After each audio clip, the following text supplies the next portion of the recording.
Bonjour à toutes et à tous et bienvenue sur Radio CSERT, votre rendez-vous quotidien avec l'actualité de la cybersécurité. Je suis Marc-Frédéric Gomez, j'espère que vous allez bien. Nous sommes le dimanche 30 novembre 2025, épisode 502, il est 17h45.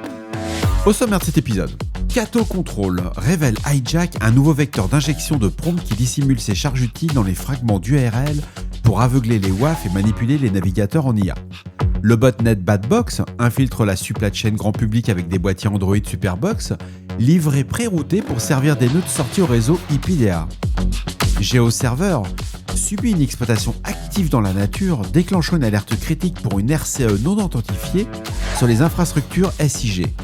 Postfix corrige une faille logique permettant le contournement des politiques de sécurité SMTP, imposant une mise à jour immédiate pour garantir l'intégrité du filtrage. Enfin, le NCSC britannique lance un kit d'action pour les PME, transformant l'hygiène numérique des petits fournisseurs en levier de sécurité pour la supply chain. L'équipe de recherche de Cato CTRL a publié les détails techniques de Hijack, une nouvelle classe d'attaque par injection de prompt indirect dans l'IA qui met en échec les architectures de sécurité périmétrique actuelles. Le vecteur d'attaque exploite une spécificité du protocole HTTP concernant les fragments d'URL, c'est-à-dire la partie située après le symbole dièse. Selon les standards du RFC, les navigateurs n'envoient jamais le fragment au serveur web.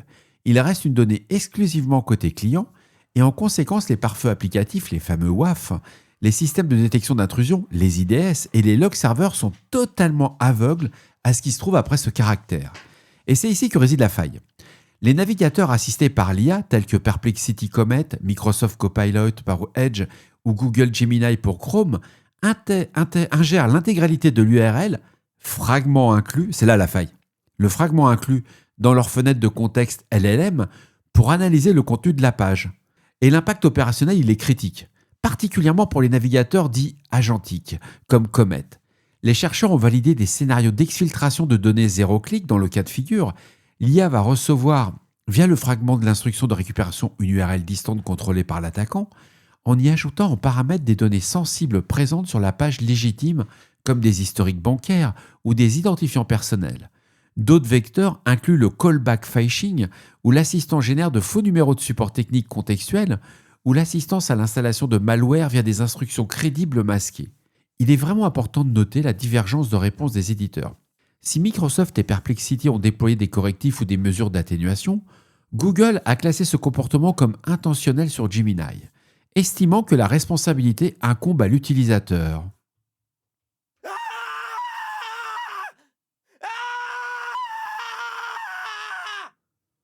Pour les équipes SOC, cela signifie que la détection réseau est inopérante. La mitigation doit se déplacer vers le filtrage d'URL strict au niveau de endpoint et le durcissement des politiques d'extension du navigateur via des GPO ou des MDM. Personnellement, je n'utiliserai pas encore des navigateurs d'IA sur des environnements sensibles.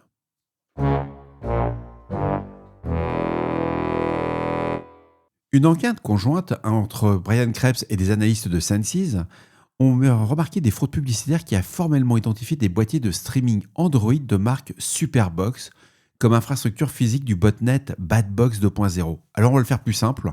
En un mot, vous achetez des téléviseurs no-name, ce sont des boîtiers Superbox qui sont à l'intérieur, et ces appareils disponibles chez des revendeurs grand public comme Walmart ou Best Buy ne sont pas de simples lecteurs multimédia compromis. A posteriori, mais des vecteurs d'attaque conçus comme tels dès l'usine.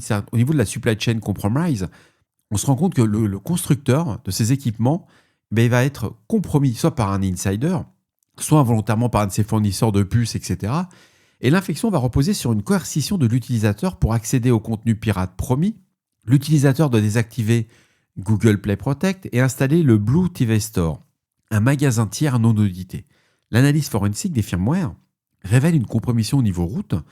Dès leur connexion, les boîtiers initient des communications vers un C2 et vers des messageries chinoises Tencent QQ ou déploiement le SDK de Grace.io, se composant en rôle l'appareil dans un réseau de proxy résidentiel décentralisé, et les chercheurs ont découvert des binaires offensifs natifs stockés dans les répertoires, ce qu'on appelle les second stage, incluant TCP/DIMP pour la capture de paquets et Netcat pour l'exfiltration ou le Reverse Shell. Plus inquiétant, pour les réseaux d'entreprise, des capacités d'ARP Posoning ont été observées, permettant aux boîtiers d'intercepter le trafic local ou d'isoler d'autres équipements. La finalité économique, elle est hyper claire. Les Superbox servent de nœud de sortie pour IPDA, considéré comme le successeur direct du service 911 S5, sanctionné par le Trésor américain pour avoir facilité des fraudes financières massives. Tout appareil identifié par son adresse MAC ou son comportement DNS vers ces domaines doit être isolé et banni immédiatement, car il constitue une porte dérobée persistante sur le réseau local. Bref, la recommandation, si vous avez une télévision connectée sur votre réseau d'entreprise, vous devriez regarder un peu le trafic. Une alerte de priorité absolue concernant les administrateurs de systèmes d'information géographique, les fameux SIG, par le CERT canadien, c'est une vulnérabilité, la CVE 2025-58360, qui affecte GeoServer. Elle fait actuellement l'objet d'une exploitation active dans la nature, on les in the wild, et cette faille est classée comme critique car elle permet l'exécution de codes à distance, les fameux RCE, sans aucune notification préalable. Le problème se situe au niveau du traitement des requêtes par les composants sous-jacents, spécifiquement GeoTools, toutes les versions antérieures à la 34.1, et GeoWebCache, toutes les versions antérieures à la 1.28.1.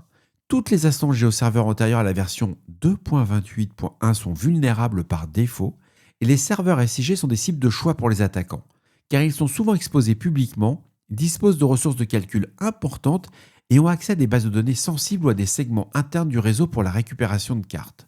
Une compromission réussie permet à un attaquant de prendre le contrôle total du serveur, d'y implanter des web shells pour la persistance et de l'utiliser comme pivot pour une attaque latérale. Étant donné la confirmation d'exploits publics et l'activité observée, le correctif ne peut atteindre le prochain cycle de patch. Attendre. La mise à jour vers la version 2.28.1 ou supérieure doit être traitée en urgence, et si une mise à jour immédiate est impossible, il est impératif de restreindre l'accès réseau aux interfaces de gestion et d'appliquer des règles WAF extrêmement strictes pour bloquer les tentatives d'exploitation connues. Et bien que le patch reste la seule option pérenne. Bref, vous l'aurez compris. On patch et on réfléchit pas.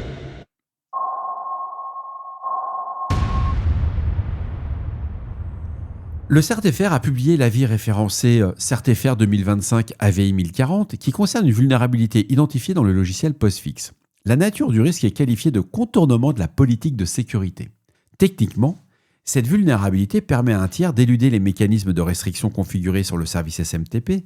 Cela implique qu'un attaquant peut potentiellement effectuer des actions ou transmettre des flux qui devraient être bloqués par la configuration active du serveur, rendant inopérant certains contrôles d'accès aux règles de filtrage définies par l'administrateur. Alors le périmètre des systèmes affectés, il est hyper large. Vérifiez quand même correctement.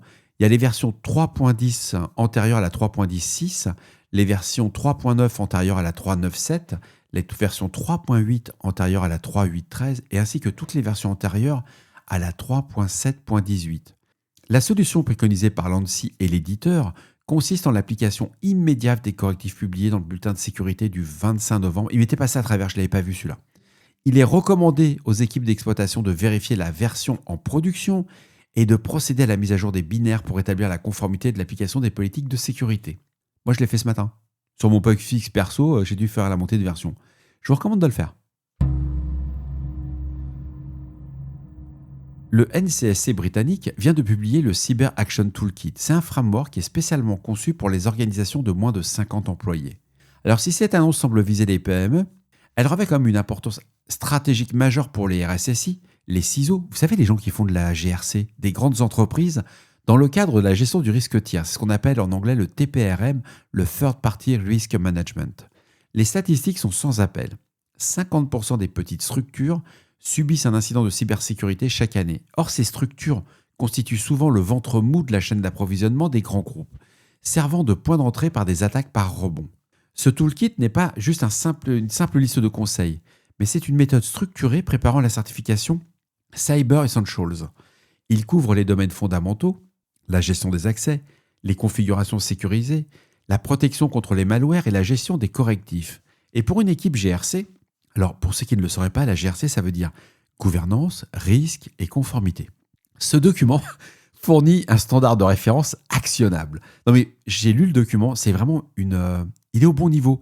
Il vous permet, sans mettre des moyens, sans avoir des armées de consultants, de savoir si vous êtes couvert ou pas.